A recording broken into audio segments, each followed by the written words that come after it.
सब लोग अगर ऐसा करना शुरू कर देना, बारात अपने आप खत्म हो जाएगी।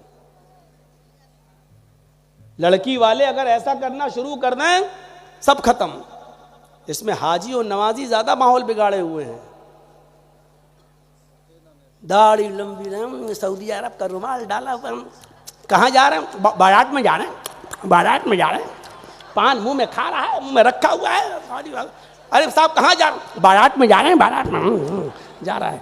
ये हाजी सबसे बड़ा मुजरिम है, बारात में जा रहे हैं। अबे बारात का हुक्म क्या तेरे बाप ने दिया है? शरीयत में कहां से आया? जा रहा सऊदी अरब का रुमाल डाल के, लगता है यही सबसे बड़ा मौलवी है कि बारात में जा रहे हैं। ऐसे करके पान खा रहा है, तंबाकू खा रहा है, और बारात में जा रहे हैं। और ये मेरे भाइयों, शरीयत ने आसानियां पैदा की हैं, उन आसानियों का फायदा उठाओ। कितनी आसानी! अल्लाह के रसूल, मुझसे ज्यादा गरीब कोई है ही नहीं। आपने कहा, हंसी आ गई। जा तू खा ले, अपने बच्चों को खिला दे, और बीवी तेरी हलाल हो जाएगी। जा ले जा। ओफो, एक औरत अल्लाह के नबी के पास आती है और कहती है कि अल्लाह के रसूल, मैं अपने आप को आपको हिबा कर रही हूं, मैं अपने आप को आपको हिबा कर रही हूं, मैं आपके साथ शादी करना चाहती हूं। देखिए, एक औरत कह रही है मैं आपके साथ शादी करना चाहती हूं। यह दलील है इस बात की कि कोई लड़की भी किसी लड़के से डायरेक्ट कह सकती है कि मैं तुम्हारे साथ निकाह करना चाहती हूं, आपका क्या इरादा। लेकिन एक बार, रात भर मोबाइलों पे नहीं। वो आई और बैठ गई, कहा अल्लाह के रसूल, मैं आपसे निकाह करना चाहती हूं। अल्लाह के नबी खामोश। उसने फिर कहा, अल्लाह के नबी आपने सुना नहीं, मैं आपसे शादी करना चाहती हूं। आप फिर खामोश। बुखारी किताब उन निकाह, आपने, वो फिर कहने लगी, अल्लाह के नबी आप जवाब तो दीजिए हाँ या नहीं, मैं आपसे निकाह करने के लिए आई हूं, मैं चाहती हूं, मैं अपने आप को आपके हवाले कर रही हूं। आपकी खामोशी देखी तो एक सहाबी बोले, क्या हो गया आपको? हाँ ना का जवाब दीजिए उसको। अल्लाह के रसूल, अगर आपको नहीं करना है तो फिर मेरे साथ करा दीजिए, मुझे जरूरत है। तो अल्लाह के रसूल ने ऐसे सहाबी को देखा, उस औरत से कहा, देखो मैं तो नहीं कर पाऊंगा, अब नहीं, तुम अगर इसके साथ करना चाहो तो कर लो, इसको जरूरत है। तो कहा ठीक है, अगर आप नहीं, पहले तो मैं आपके लिए हूं, अगर आप नहीं करना चाहते तो इनके साथ कर दीजिए। कहा ठीक है। अब उस सहाबी को बुलाए, इधर आओ। जो चीज में, जो शर्त है, देखिए वो क्या। आपने कहा महर क्या दोगे? महर क्या दोगे? आप क्या मोहर बोलते हैं? वो मोहर कितना है? अबे मोहर तो वो होती है जो लगाई जाती है, वो मोहर नहीं होता है। पूछा महर क्या दोगे अपनी बीवी को, होने वाली को? तो कहता अल्लाह के नबी, वो तो कुछ नहीं है मेरे पास। सोचो, महर देने के लिए कुछ नहीं हो, कह रहा शादी करा दो। आसानी देखिए इस्लाम के अंदर। हाय अल्लाह के नबी, नहीं है मेरे पास, मा इंदी शैउन, कुछ नहीं है देने के लिए। आपने कहा अच्छा एक काम करो, मामूली सी चीज मांग ली, मामूली सी। आपने कहा घर जाओ और कोई चीज मिल जाए तो लेकर आ जाओ, जो भी हो। वो गया और घर से लौट कर आया तो कहता, मां वजद तो शैअन या रसूल अल्लाह, कोई चीज नहीं मिली घर में। आपने कहा अच्छा दोबारा जाओ। उसने कहा जब कुछ है ही नहीं तो क्या करूं? आपने कहा बहुत मामूली सी चीज, इल्तमिस खातमम मिनल हदीद, लोहे की अंगूठी मिल जाए तो वही ले आओ। लोहे की, सोने की नहीं, चांदी की नहीं, लोहे की। जलसे के बाहर मेला लगा होगा, वहां बिक रही होंगी 2-2 रुपए की, 3-3 रुपए की लोहे की अंगूठी। जाओ यही ले आओ। वो अपने घर दोबारा गए, घर में पूछा, लौट के आए, कहते मां वजद तो खातमम मिनल हदीद, अय अल्लाह के रसूल लोहे की अंगूठी भी नहीं मिली मुझे। अच्छा, तब कैसे तुम्हारा निकाह होगा? भाई उसको मेहर तो कुछ देना पड़ेगा, शुरुआत ही में मेहर। अभी ऐसी बहुत सी मां बहनें बैठी होंगी जिनकी शादियों के 25-25, 30-30 साल गुजर गई होंगी और अभी तक उनको मेहर नहीं मिला। यहां बगैर मेहर के शादी नहीं हो रही है। और पता नहीं कौन से आपके इलाके के मुल्ला मौलवी हैं जो निकाह पढ़ा भी देते हैं। मैंने आज तक कोई निकाह ऐसा नहीं पढ़ाया जब तक कि उसी दिन मेहर न लेकर और गवाहों के जरिए उस मेहर को लड़की के हाथ तक नहीं पहुंचा दिया। मैंने आज तक ऐसा कोई निकाह नहीं पढ़ाया। या ये कि ऐसे लोग मिले हैं हमको लड़के, कहने लगे मौलाना साहब मेहर मैं दूंगा, लेकिन आप के हाथ में ना देकर रुखसती होगी, मेरी बीवी मेरे घर आएगी, हम अपने हाथ से दे देंगे, आज ही दे देंगे। ठीक है, ये भी तरीका सही है। उसने कहा, हमने कहा ठीक है।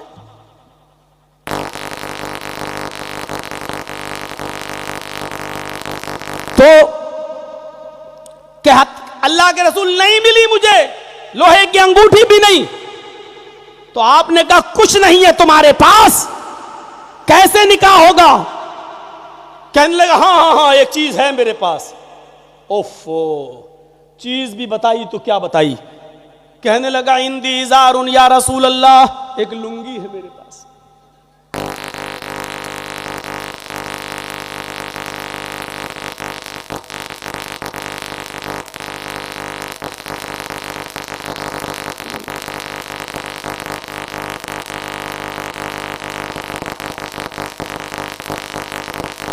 हो गया काम।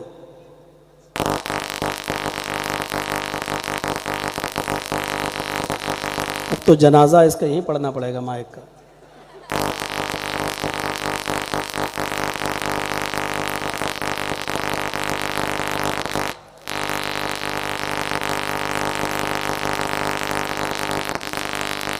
ओफ, आप लोग थोड़ा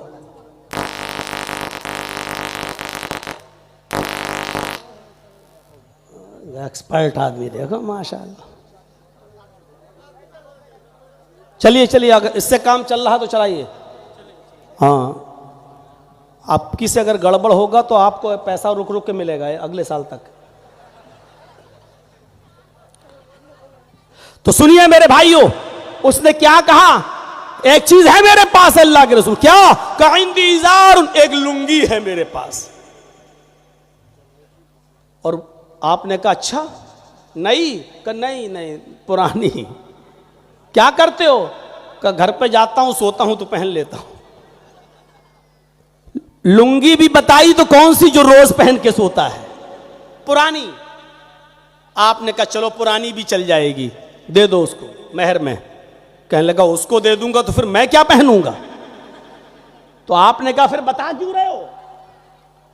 का बता रहा हूं आधी दे दूंगा फाड़ के, आधी से अगर काम चल जाए तो आधी दे दूंगा, निस्फुल्ली व निस्फुल्ला, आधी मेरे लिए आधी इसके लिए। अल्लाह के नबी ने कहा आधी तो बेकार हो जाएगी, जब फाड़ दोगे तो आधी तो उसके किसी काम की नहीं रहेगी, और आधी में तू भी क्या करेगा? तो उसने कहा मैं कुछ करूं ना करूं, कम से कम कहीं थक जाऊंगा, बिछा के बैठ तो जाऊंगा उस पर, मैं पूरी नहीं दे सकता हूं। अल्लाह के रसूल ने कहा अगर देना हो तो पूरी दो, नहीं देना तो छोड़ दो। कहने पूरी तो नहीं दे सकता हूं, निकाह हो या ना हो। बैठ गया, उठ के जाने लगा। आपने कहा इधर आओ, कहाँ जा रहे हो? अल्लाह के रसूल कुछ नहीं है, लोहे की अंगूठी तक नहीं है, एक लुंगी है, तो आधी आप लेने रहे हैं मेहर मानने के लिए, तो हम क्या करेंगे? जा रहे हैं, खेती बाड़ी करेंगे, जा रहे हैं अपने बाग बाग में। अल्लाह के नबी ने कहा इधर आओ, ये बताओ तुम्हें कुरान कितना याद है? सब लोग सुनिएगा, आए है शरीयत देखिए, आसानी देखिए। तुम्हें कुरान कितना याद है? कहा अल्लाह के नबी सल्लल्लाहु अलैहि वसल्लम मुझे कुरान की सूरह मुल्क याद है, सूरह हश्र याद है, सूरह जुमा याद है, सूरह मुनाफिकून याद है, सूरह क़यामा याद है, सूरह दहर याद है, सूरह नबा याद है। इतनी सूरतें याद है तुमको? हाँ। आपने उस औरत से पूछा, या औरत इस आदमी के पास नकद देने के लिए कुछ नहीं है, क्या कुरान की ये सूरतें तुझे याद हैं? उसने कहा नहीं। आपने फरमाया अगर कुरान की ये सूरतें वो तुझे सिखला दे और तुझे याद करा दे और यही तेरा मेहर हो जाए, तो क्या इस मेहर को तू कबूल करती है? क्या कुरान की इन सूरतों को अपना मेहर मानने के लिए तैयार है? कहने लगी अल्लाह के नबी, जिसके निकाह में कुरान की सूरतें मेहर बन जाएं, उससे ज़्यादा पाकीज़ा और बाबरकत निकाह किसका हो सकता है? मुझे ये सूरतों का मेहर बनाना पसंद है। आपने उस औरत का निकाह वहीं पढ़ा दिया।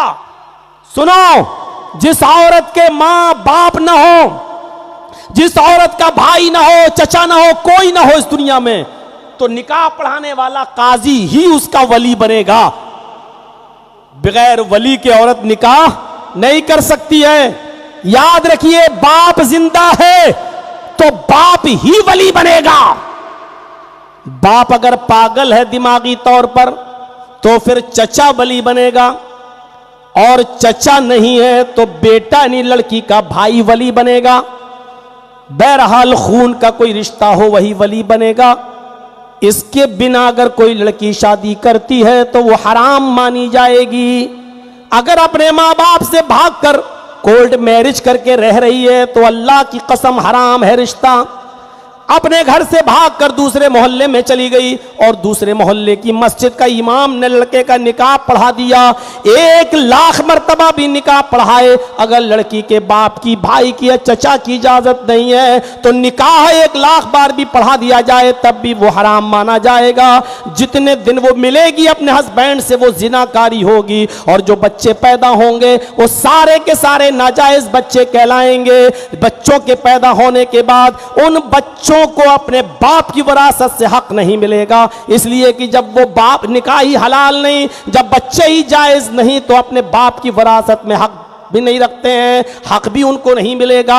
बहुत लंबी दास्तान है। अगर एक मसले को छेड़ दिया तो 2 घंटे उसी में लग जाएंगे हल कराते हुए मेरे भाइयों। इसलिए हम मसलों से बचते हुए असली बात पे आ रहे हैं। इसलिए समाज की लड़कियां सुन लें, अगर ये कदम उठाती हो और दूसरे मोहल्ले में कोई आदमी बुजुर्ग, हाजी साहब मैं मेरी बेटी बन जाओ, तेरे मुंह से कह रहे हैं ऐसे बेटी हो जाएगी तेरी। दूसरे मोहल्ले में गए, वहां का एक हाजी साहब खड़े हुए कहने लगे चलो तुम्हारे बाप ने नहीं बैठ रहे तो क्या मैं तुम्हारा बाप हूं, हाँ इजाजत है निकाह पढ़ा दो, तेरे कहने से हो जाएगा, ये हराम ही रहेगा। और मौलवी जर्जीस जैसा कोई बैठ जाए, अल्हम्दुलिल्लाह नहमदु व नस्तईनु व नस्तगफिरु, 1,00,000 मर्तबा भी दुआ पढ़ दे, या अय्युहल्लज़ीना आमनु तक़ुल्लाह हक़्क़ तुक़ातिह, और या अय्युहन्नासु तक़ू रब्बकुमुल्लज़ी ख़लक़कुम मिन नफ़्सिन वाहिदा, या अय्युहल्लज़ीना आमनु तक़ुल्लाह व क़ूलू क़ौलन सदीदा। 1,00,000 मर्तबा भी अगर आयतें पढ़ देंगे तब भी हराम रहेगा, रिश्ता हलाल नहीं हो सकता है। मामूली चीज समझ रखिए। अल्लाह के नबी ने निकाह पढ़ा दिया और खुद उसके वली बन गए, इसलिए कि उसका बाप नहीं था। हाँ, एक और लड़की है जो गैर मुस्लिम है, इस्लाम ले आई है और उसके माँ बाप ने उसको घर से निकाल दिया है। उसके बाप तो हैं, माँ तो है, भाई तो है, चचा तो है, लेकिन वो अपने घर में नहीं जा सकती है और इस्लाम को छोड़ भी नहीं सकती है। अब वो किसी मुस्लिम लड़के से शादी करना चाह रही है। ऐसी सूरत में निकाह पढ़ाने वाला काजी उसका वली बनेगा और कहेगा कि हाँ मैं इजाजत दे रहा हूं, मैं निकाह पढ़ा रहा हूं और मैं इसका वली हूं, इसलिए कि अब इसके माँ बाप तो इसका वली बन नहीं सकते और ये इस्लाम छोड़ नहीं सकती, इसलिए निकाह पढ़ाने वाला काजी वली बनेगा और वही उसका निकाह पढ़ाकर उसकी रुखसती भी कर देगा। ये जायज है, ये शरन ठीक है। तो मेरे प्यारे साथियों, लेकिन जिसका बाप है मुस्लिम लड़की और बाप है, भाई है, चचा है और वो भाग गई है और दूसरे इलाके में जाकर वहां किसी को अपना बाप बनाकर शादी करना चाहती है, तो लाख वो गवाही दे उसका निकाह जायज नहीं होगा, लाख मौलाना कलमा पढ़ ले उसका निकाह जायज नहीं होगा। ये इस्लाम के अंदर संजीदगी है कि उसका निकाह हो गया और वो चली गई, कुरान की सूरतों को मेहर बना दिया गया है। ये संजीदगी देखिए, न बारात आई, न हल्दी मली गई, न उबटना मला गया, न सालियां आई अपने जीजा के हाथ में अंगूठी पहनाने के लिए, न देखने का कोई रस्म और रवाज चला, न इधर से चोर आए न उधर से डाकू। चोर डाकू समझ रहे हो ना, बार बार नहीं बताऊंगा। तो मेरे भाइयों कुछ पता नहीं चला और रिश्ता हो गया, रिश्ता हो गया, शादी हो गई। अंदाजा लगाइए ये संजीदगी है और इतनी सादगी के साथ निकाह हो जाने के बाद भी मेरे भाइयों आज 1400 साल के बाद इस शादी का तस्करा हो रहा है। आज इस शादी का तस्करा हो रहा है। अभी आपने उस तस्करा सुना, अडानी और अंबानी हैं, वो उसका जो लड़के का निकाह हुआ, शादी हुई, हजारों करोड़ रुपया, हजारों लाखों नहीं, हजारों करोड़ रुपया शादी पे खर्च हुआ। दुनिया की सबसे महंगी शादी, अडानी के लड़के की सबसे महंगी शादी, लेकिन 10 दिन चर्चे चले, 20 दिन चर्चे चले, 1 महीना चर्चा चला, उसके बाद इस शादी को लोग भूल गए, चर्चे खत्म। लेकिन इस सादगी की शादी के तस्करे आज 1400 साल 1500 साल के बाद इस शादी के तस्करे हो रहे हैं। मेरे भाइयों, संजीदगी के साथ निकाह करिए और उस निकाह को जायज बनाइए, खुराफातों से बचिए। जिस तरह ये एक गिलास पानी है ना, एक गिलास, अभी कोई बच्चा पेशाब कर रहा हो और अचानक एक पेशाब का कतरा इस गिलास पानी में आ जाए, इसमें एक बूंद पेशाब किया जाए, तो क्या ये आप पानी पी लोगे? फेंक दोगे? अरे गिलास छोड़ो, पूरी बाल्टी है डोल, एक पेशाब की बूंद उसमें चली जाए और आपकी नजर पड़ जाए तो आप उस पानी को फेंक देंगे। क्यों? एक पेशाब के कतरे ने पूरी बाल्टी पानी को नापाक कर दिया है। अब आप उसको पीना गवारा नहीं करेंगे। शादी सुन्नते रसूल है, यह पाकीज़ा रिश्ता है। एक भी शैतानी हरकत इस पूरे पाक साफ और शफाफ माहौल को गंदा कर देती है। एक भी डीजे बज गया, एक भी शादी में गाना बज गया, तो अब शक है कि वो रिश्ता हलाल माना जाएगा या हराम माना जाएगा। किस बुनियाद पे कहोगे कि लड़का और लड़की जायज हलाल है, जब तुमने काम ही उसमें हराम किया है? तो इस रिश्ते को हलाल का नाम कैसे दे सकते हो? मुस्लिम शरीफ की रिवायत तो यह है, अय्यम तसलिया बिही, गाना गाने वाला, गाना सुनने वाला, इन दोनों से बेहतर है वो आदमी जो अपनी लैट्रीन करके खुद खा जाए। अपनी लैट्रीन, अपनी गंदगी करता है और चाट जाए, खा जाए, ये बेहतर है। अल्लाह के रसूल कहते हैं मेरी नजर में, लेकिन वो बेहतर नहीं है जो गंदे गाने गाए और सुने। लो जाओ यूट्यूब खोल के खूब इंस्टाग्राम देखो और मालदा की लड़कियों का नाच और गाना सुनो, इंस्टाग्राम पे उनके डांस देखो, सरों से उतरे हुए दुपट्टे देखो। ये शादी को पाकीज़ा माहौल दीजिए आप, पाकीज़ा माहौल। अब वो हाजी हज करने इसलिए नहीं जा रहा है, पैसा तो है, क्योंकि मेरे बेटी है, मेरा बेटा, अभी उसकी शादी कर देंगे तब जाएंगे। ये तुमने मुसीबत मोल ली है जहेज की, वरना इस्लाम के अंदर तो जहेज है ही नहीं। इस लड़की को निकाह करके ले गए, इस्लाम में है ही नहीं। मैं जिस इलाके से भी आ रहा हूं, बिहार से, चलता ही जब तक पल्सर यामा 5-6 लाख रुपए का चेक लड़के को न दो, शादी नहीं होती है। इन्ना ज़मन निकाही बरकतन आई सरुहा मऊनतन, अल्लाह के नबी कहते हैं सबसे ज्यादा पाकीज़ा निकाह और सबसे ज्यादा बाबरकत निकाह वो है जिस शादी के अंदर खर्चा सबसे कम हो, जिसके अंदर खर्चा सब नील हो, खर्चे का नाम ना हो, नहीं खर्चा नाम की कोई चीज ना हो। यही कलकत्ता की सरजमीन है मेरे भाइयों।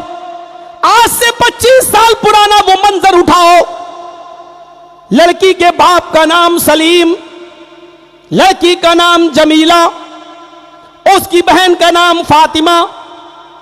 गुर्बत की वजह से शादी नहीं होती थी, जो आता था गुर्बत देखकर रिश्ता कैंसिल कर दिया जाता था।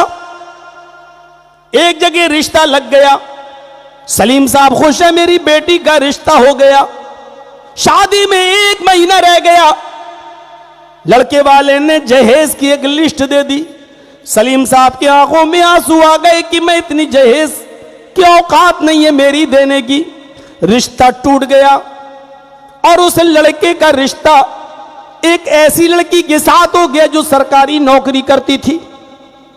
जब सरकारी नौकरी वाली लड़की उसको मिली तो इसने सलीम साहब की बेटी से रिश्ता कैंसिल कर दिया। सलीम साहब की आंखों में आंसू आ गए, रोते रहे, लेकिन एक और रिश्ता 2-3 महीने के बाद मिल गया। उसने ये शर्त लगा दी कि मुझे 1 रुपया भी नहीं चाहिए, जो कपड़े पहने होगी उसी कपड़े में तुम विदा कर देना, मुझे 1 रुपया भी नहीं चाहिए, बगैर जहेज के शादी हम करेंगे और शादी सुन्नते रसूल के मुताबिक होगी। सलीम साहब ने कहा ठीक है, फिर 1 महीने का टाइम दो। उधर से लड़के ने कहा जब शादी सुन्नती के मुताबिक करना है, मुझे आपसे कुछ लेना नहीं है और मुझे भी कुछ देना नहीं है, तो 1 महीना क्यों, मैं कल आ रहा हूं और कल ही विदा कर दीजिए, रुखसत कर दीजिए और मैं आपकी बेटी को लेकर चला आऊं। वो लड़का पहुंच जाता है, निकाह हो जाता है। वली की जरूरत लड़के को नहीं पड़ती है, लड़की को पड़ती है। लड़के का माँ बाप का इजाजत देना जरूरी नहीं है, क्योंकि लड़का खुद कफील है, खिलाने पिलाने का जिम्मेदार लड़का है। लड़के को अपने माँ बाप से इजाजत की जरूरत नहीं है शरीयत के अंदर। हाँ, लड़की बगैर माँ बाप की इजाजत के निकाह नहीं कर सकती है। मन नकहत मिन गैर इज़्न वलियहा फनिकाहुहा बातिल फनिकाहुहा बातिल फनिकाहुहा बातिल। जिस लड़की ने अपने बाप की इजाजत के बगैर, अपने सरपरस्त वली की इजाजत के बगैर निकाह किया, वो निकाह बातिल है, वो निकाह बातिल है, वो निकाह बातिल है।